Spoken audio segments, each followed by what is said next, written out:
Salam sejahtera, terima kasih karena bersama dengan saya di Nazilin Unity Channel. Malam ini kita nak selongkar, kita nak bongkar siapa sebenarnya musuh dalam selimut Anwar Ibrahim dan Kerajaan Perpaduan pimpinan Anwar Ibrahim PKR dan juga pimpinan perpaduan ini. Untuk mengikuti dan mengetahui siapa musuh dalam selimut dalam kerajaan perpaduan ini yang kita akan bongkar berdasarkan maklumat dalaman sulit yang kita terima. Ini saya nak cerita pada anda semua. Betulkah Malaysia Madani dalam bahaya? Betulkah ada musuh dalam selimut Anwar di dalam kabinet maupun kerajaan perpaduan ini? Pada pendapat saya, semua itu boleh berlaku. Semua itu boleh berlaku. Kerana dalam politik di Malaysia ini, kita boleh kata apa saja boleh berlaku. Dalam diam jadi musuh, dalam diam jadi kawan, dalam diam jadi hantu, dalam diam jadi pocong. Macam itulah politik di Malaysia ini. Jadi saudara, sebenarnya Malaysia Madani ini betulkah goyang? Betulkah dasar belum capai? Betulkah rakyat makin resah? Dan kini timbul persoalan besar, adakah musuh dalam selimut Anwar? Yang menjadi tanda tanya ialah, inilah yang digunakan oleh retorik pembangkang. Mereka kata rakyat makin resah, ada persoalan yang besar, resah dan macam-macam. Tapi rupa-rupanya, yang lebih resah ialah pembangkang. Yang lebih resah ialah Perikatan Nasional yang sudah tidak mempunyai apa-apa lagi senjata modal politik untuk menghentam kerajaan perpaduan ini. Tapi sebelum kita teruskan ulasan ini, atau sebelum anda tahu siapa musuh dalam selimut Anwar Ibrahim dalam kerajaan ini, saya nak perkenalkan kepada anda semua, ini adalah terapi imun yang membantu meningkatkan imun badan kita sehingga 400%. Ini bukan obat, tapi ini terapi imun yang sangat baik untuk kesehatan kita. Secara ringkasnya, imun badan kita menjadi lemah menyebabkan kita kena penyakit. Karena imun badan kita yang lemah, kita tidak dapat sembuh daripada semua jenis penyakit. Antara penyakit yang disebabkan oleh imun, semua sebenarnya berpunca daripada kurang daya imun badan atau imun badan menjadi bodoh. Dengan kekuatan daya imun badan kita boleh sembuh. Antara penyakit yang disebabkan oleh daya imun badan yang lemah seperti kanser, tiroid, gout, kencing manis, tinggi darah, 3 serangkai, sakit ini, sakit itu, sakit ini dan sakit itu, semualah semualah ada masalah tuh karena datang daripada kelemahan daya imun badan kita melawan penyakit dari luar dan dari dalam. Oleh sebab itulah, dengan Transofactor for Life yang sedang anda perhatikan ini lulus KKM, halal dan dijamin bersih. Dan jadi saudara-saudara sekalian, apa yang berlaku ialah musuh dalam selimut bukan orang luar, tapi orang yang sepatutnya bersama kita, tapi diam-diam menikam belakang. Anwar baru-baru ini terbuka menyebut ada yang beri image baik di depan tapi sabotage di belakang. Siapa agak-agaknya orang ini? Ini bukan sekadar luahan emosi, ini petunjuk ada pengkhianatan halus berlaku dalam pentadbiran sendiri. Adakah musuh dalam selimut berlaku? Tanda ada musuh dalam kabinet. Ini 3 tanda ada musuh dalam kabinet Anwar Ibrahim. Pertama, gagal melaksanakan dasar penting Anwar. Mereka sengaja lengahkan atau berdiam diri. Dengan contohnya, gaji progresif, bantuan bersasar dan digitalisasi. Mereka seakan-akan tidak membantu untuk mempercepatkan proses itu. Kedua, maklumat kerajaan bocor kepada pembangkang sebelum diumumkan. Ini pun tertanda bahawa ada musuh dalam kabinet Anwar Ibrahim. Siapakah tukang bocor maklumat tersebut? Ini memang menyakitkan hati kalau betul-betul terjadi. Maklumat kerajaan bocor kepada pembangkang sebelum diumumkan. Wujud usaha melobi individu luar untuk menggulingkan pengaruh tokoh utama dalam Pakatan Harapan. Ini semua bukan rekaan. Sumber dalaman kata Anwar sudah mula siasat. Siapa dalangnya? Malaysia Madani, image tercalar. Malaysia Madani sepatutnya jadi simbol reformasi, ketelusan, kecekapan. Tapi bila ada musuh dari dalam, segala dasar yang baik jadi lumpuh atau diputar belit. Rakyat mula tertanya, kenapa projek lambat? Siapa yang sabotaj dasar? Kenapa menteri senyap padahal masalah rakyat makin kritikal? Jadi siapa yang kita syaki? Desas-desus mengatakan ada beberapa menteri dan penasihat kanan yang terlalu rapat dengan tokoh korporat lama. Mereka membina kubu sendiri dalam kerajaan, merancang gerakan senyap untuk rebut pengaruh bila Anwar goyah. Rafizi dan Nik Nazmi berundur. Adakah mereka disingkir secara halus atau tinggalkan kerana tahu apa yang bakal berlaku? Ini bukan sekadar konflik, ini perang dalaman politik. Langkah Anwar yang seterusnya apa? Anwar kini berada di persimpangan besar. Terus bertahan dengan risiko dihianati dari dalam atau pecahkan semua benteng lama dan bersihkan kabinet sepenuhnya. Rombakan besar-besaran mungkin berlaku dan kali ini bukan kerana prestasi tapi kerana pengkhianatan. Sebagai penutupnya, apa yang berlaku menurut anda? Siapa sebenarnya musuh dalam selimut Anwar? Menteri mana yang patut keluar dari kabinet sebelum merosakkan Malaysia Madani?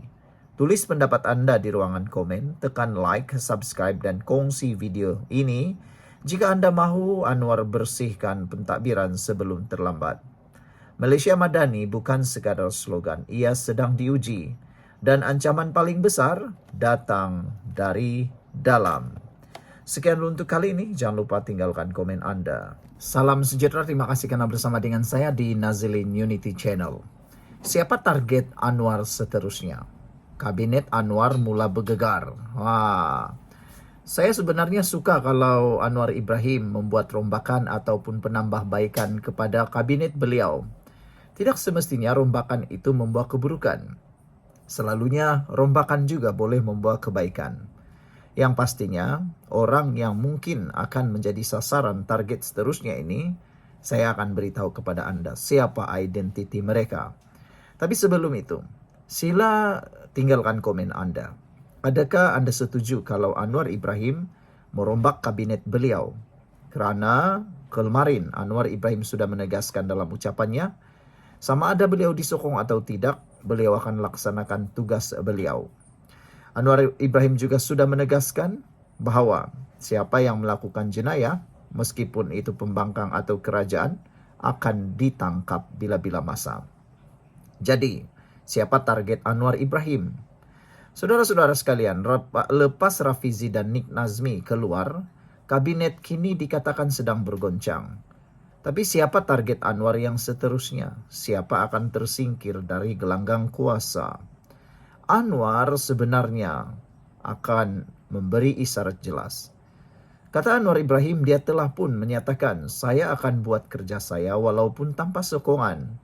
Selepas dua orang menteri penting berundur, rakyat mula bertanya, adakah ini sebahagian daripada strategi pembersihan kabinet? Ini bukan reshuffle biasa. Ini isyarat bahawa Anwar akan target yang tak perform, yang khianat dan yang jadi tali barut. Jadi saudara-saudara sekalian, siapa dalam radar Perdana Menteri sekarang? Sebelum saya terangkan kepada anda, siapa yang menjadi sasaran atau dalam radar Perdana Menteri malam ini, saya nak perkenalkan kepada anda semua. Ini Transfer Factor for Life. Ini bukan ubat, ini ialah terapi imun yang membantu meningkatkan daya imun tubuh badan kita menjadi kuat, menjadikan imun badan kita bijaksana, melawan penyakit daripada luar dan dari dalam badan kita. Transfer Factor ini bukan ubat, tetapi dia membantu kita untuk sehat kerana peningkatan daya imun badan kita. Pelbagai jenis penyakit secara amnya, kita dapat ataupun kita kena penyakit itu atau tak sembuh-sembuh daripada penyakit itu kerana imun badan kita yang jadi bodoh dan jadi lemah. Apabila imun badan kita jadi kuat dan menjadi bijaksana, satu perkara ajaib akan berlaku. Kita akan sehat. Itulah sebabnya ramai orang yang sedang mencari Transufecta ini. Anda bagaimana? Jika Anda berminat untuk mendapatkannya, bagi penyelesaian masalah kesehatan dan ingin menguatkan tubuh badan Anda daripada sebarang jangkitan penyakit, hubungi nomor telepon yang tertera itu. Baiklah, itu Transufecta. Jangan tunggu lama-lama, jangan bertangguh-tangguh. Baiklah. Saya akan terangkan kepada Anda semua siapa dalam radar Perdana Menteri sekarang. Beberapa menteri disebut-sebut oleh pengundi dan akar umbi. Menteri yang tak nampak kerja di lapangan. Ini salah seorang yang menjadi radar yang akan dipecat oleh Anwar Ibrahim. Siapa dia? Menteri yang tak nampak kerja di lapangan. Ramai menteri yang kita tak pernah tahu wujud. Tiba-tiba saja ada, tiba-tiba saja berucap. Tapi dari segi performance-nya, tiada langsung yang berlaku. Menteri yang tak nampak kerja di lapangan. Menteri yang gagal kawal isu rakyat, harga barang, proyek terbengkalai. Menteri yang terlalu rapat dengan kartel lama. Inilah yang akan menjadi target dan sasaran Anwar Ibrahim.